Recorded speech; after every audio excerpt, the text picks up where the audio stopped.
C Joseph Vijay எனும் நான்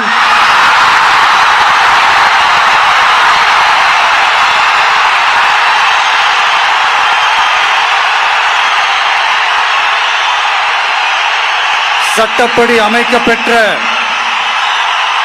இந்திய அரசியல் அமைப்பின்பால் உண்மையான நம்பிக்கையும் மாறா பற்றும் கொண்டிருப்பேன் என்றும்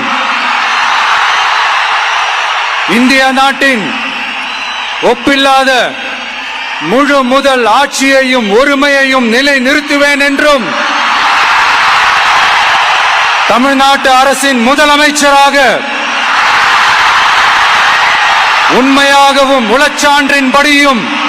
என் கடமைகளை நிறைவேற்றுவேன் என்றும் அரசியல் அமைப்பிற்கும் சட்டத்திற்கும் இணங்க அச்சமும் ஒருதலை சார்பும் இன்றி விருப்பு வெறுப்பை விலக்கி பலதரப்பட்ட மக்கள் அனைவருக்கும் நேர்மையானதை செய்வேன் என்றும் ஆண்டவன் மீது ஆணையிட்டு உறுதிமொழிகிறேன்.